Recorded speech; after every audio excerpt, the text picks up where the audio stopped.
Today I'm going to show you how to turn this into this. The first thing you need is a punch and die set. This normally fits $50 in it, but you can get spacers that if you put it in there, it will then fit $1 in there. Center the punch perfectly, and then you'll put the top of the punch on, the die on, and then you can put the punch in the die, and then you would either hammer it or press down on it with a press. You can buy these punches off of eBay or Etsy. The next thing you'll need is a 1/2-inch ball bearing, and for the punch I also use a 1/2-inch punch, just a heads up. You can get these ball bearings off of Amazon or eBay. Another thing you'll need is a propane torch for heating up the coin. You can get these at Walmart or hardware stores normally. You'll need needle nose pliers. Another tool you'll need to get is a deburring tool, and if you don't want to spend that much money, you can always get a 1/2-round file instead. But I recommend the deburring tool. It's worth the money. You need some container for water. I would use something glass. Like in my case, I just used a glass bowl. And the last thing you need is a sanding block, or you can also use steel wool, which I normally use steel wool because it works a lot better, but I don't have any on hand right now. You'll also need a 6-ton press. This actually says it's a 6-ton hydraulic ram, but they're the same thing. I actually got this one from Harbor Freight for pretty cheap, and I recommend getting it from Harbor Freight because it does its job. Another thing you'll need is the ring stretcher and reducer. This just expands, that way it stretches out the ring, and then also you'll need one that comes with reducing dies as well, where you can make it smaller too. And you'll also be using the reducing die for another step in the process. So the first step is you'll put the washer in your coin punch, and then you'll put the quarter in. It doesn't matter if it's face up or face down. You'll put the punch in the die. Now you gotta make sure there's enough room for the punch to go under the press, under the plunger of the.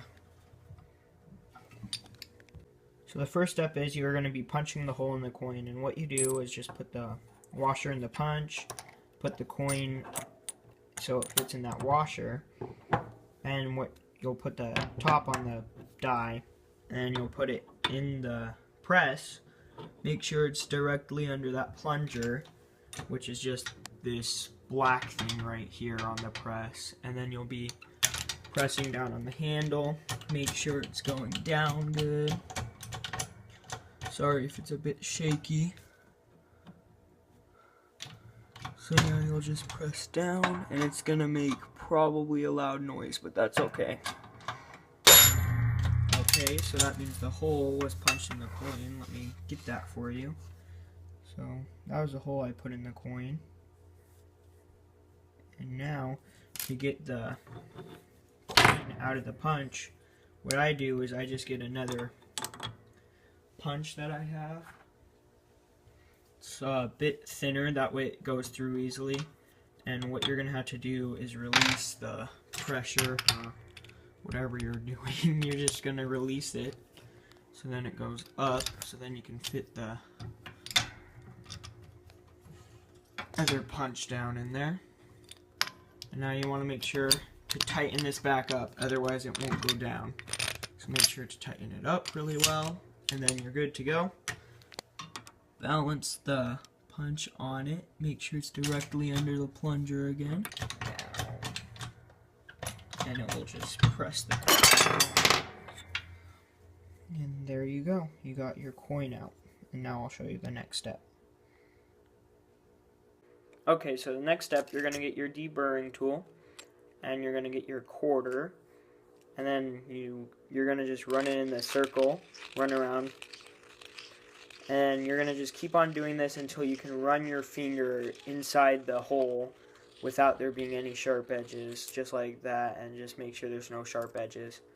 This just helps the ring not crack while you're making it, because there's little tears already in the ring, and this is going to get those tears out. That way it doesn't crack while you're making it.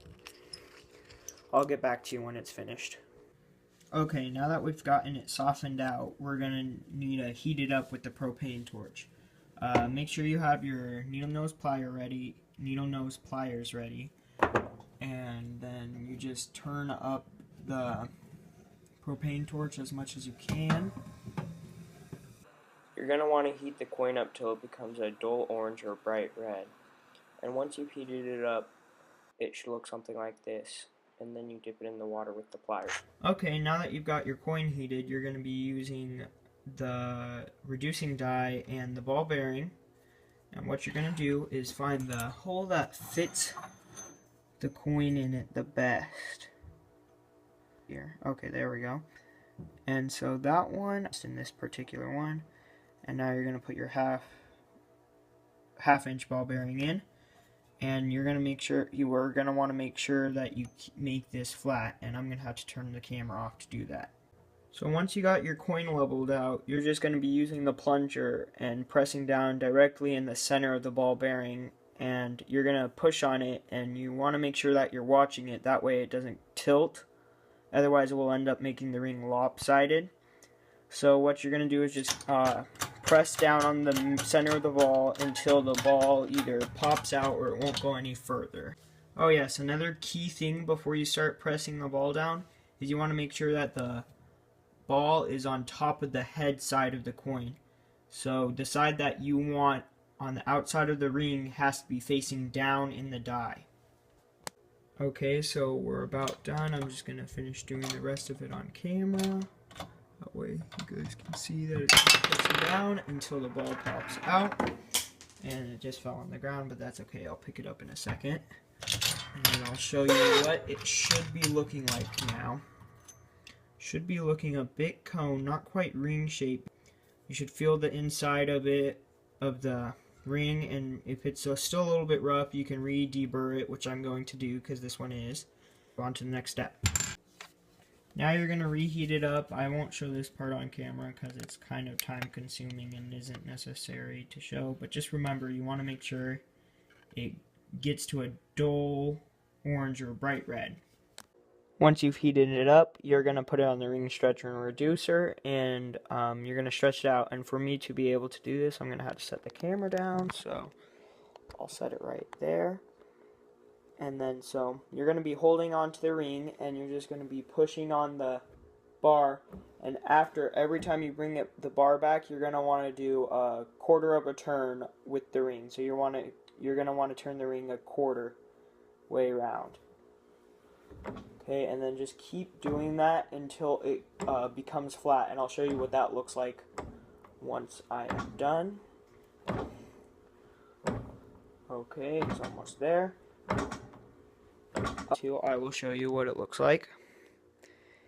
It's now flat and more ring-like. Still not finished because it just is cone-shaped a bit. You can still see right there. It's a bit cone-shaped, and we'll fix that with the next step. After stretching it out, you're going to want to heat it up once again. Okay, so the next step is going to be rounding off the edges of this ring. So you're going to find the hole it fits in the best.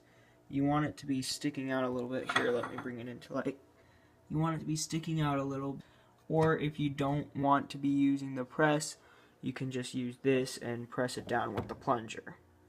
I just use this metal block to press down on the ring, and you're just going to set it on top. Make sure that it's even and right in the middle. And then when you put it on there, you want to make sure it's even right in the middle. Now that you've got your plunger squared up with the block in the ring, you're going to just press down on it. And if you're wanting to make it a certain size, normally when you press all the way down in one hole, it makes it about 2 sizes smaller.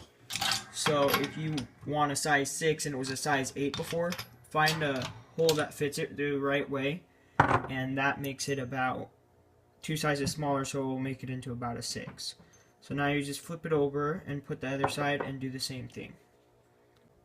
Okay, so just press down on it until you can't press anymore. Ring shape, if that's the size you want it. If you want it bigger, just go back to the ring stretcher, stretch it out a bit. And if you want it smaller, just keep on pushing down on it in the reducing die. Okay, so now you're done with the ring shape and you're just going to finish it up.